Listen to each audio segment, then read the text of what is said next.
Chants for justice were heard all over downtown Odessa as community members came together to demand justice and answers. West Texans came together to pray, sing, and heal the community. The Midland Police Department is currently investigating what exactly happened at both Santa Fe and Northridge apartments. In Midland, some people are asking for that change to happen here at Lee Rebel. Many people throughout West Texas have been visiting local nurseries like this one to pick out their favorite flowers, plants, and shrubs. Right behind me is where 3 nearby neighbors tell me Usbaldo Antonio Nunez was shot in a drive-by shooting. Richard Dean Stewart is who Midland County Sheriff's Office say was found dead. The city of Midland told us at around 4:30 p.m. they would hold a news conference regarding gang violence here in Midland. Midland Police Department tell me that 4 people were shot during a shootout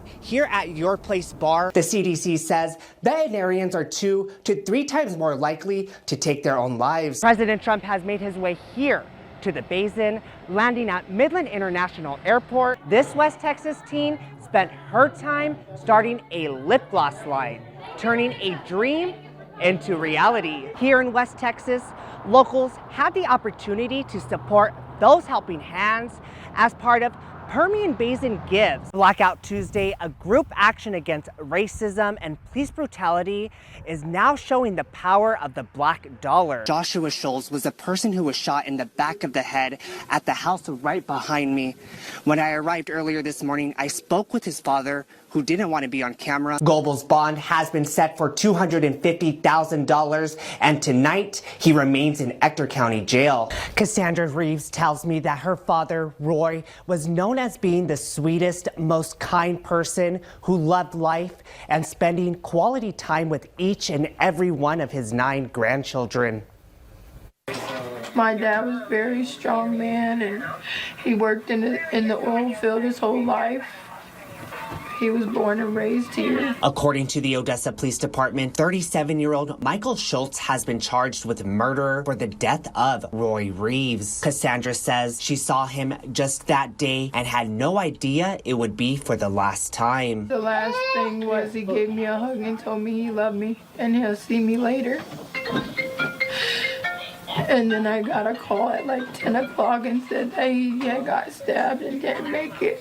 Cassandra says Schultz was the son of Reeves' ex-wife and that she was not surprised finding out who the suspect was. She says the two got into a fight just a couple months ago and Schultz had threatened to shoot and kill Roy. This world is just crazy and people that you think love you really don't. He took care of that boy that stabbed him and killed him for years. Cassandra says her father will always be remembered for the way he could tease people and still be loving at the same time. She says Roy's other son had a surprise trip planned for their father next week so he could finally meet one of his grandchildren. But now she says it's just a little too late for those plans. Him and his wife were married 15 plus years and he always worked and gave her his paycheck and took care of them. And they killed my dad. Odessa Police Department says this deadly stabbing is still an ongoing investigation. As always, stick with CBS 7 for the latest details on this story.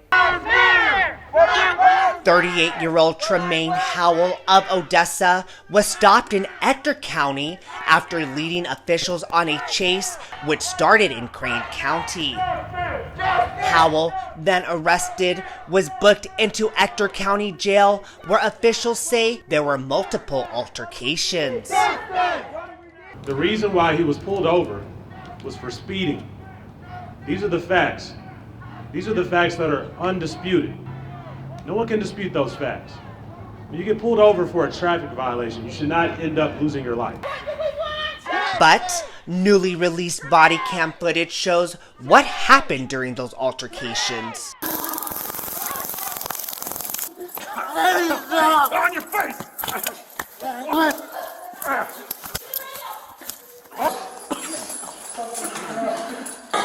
Hold on.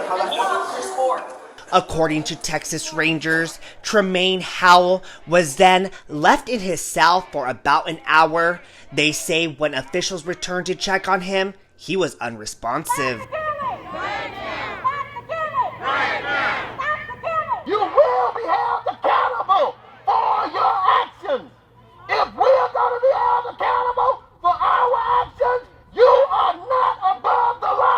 that the criminal justice system has allowed for the enablers of injustice to continue to persist.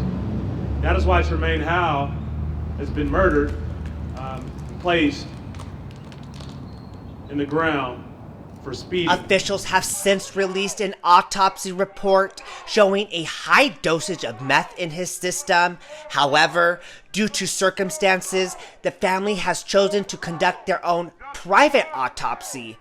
Those circumstances also leading to a 3-day demonstration demanding more answers. In the behalf of Tremaine Howell, who was not only pepper sprayed, but he was tased, he was handcuffed and wrapped. And therefore we know that's excessive force. Officers are never taught to sit there and do this. I know that's the truth. I've trained on it every year for 20 years. No human being should ever be treated in harsh, brutal, consistent. The protesters tell me they are also fighting for peace, saying while it was Tremaine today, it could be you tomorrow. While cases like these are happening around the country, the protesters here in West Texas want to make one message clear. They won't stop until they get the answers and the needed change from law enforcement. You could say, look, that's not me. That was Tremaine. I don't know Tremaine. But you know what?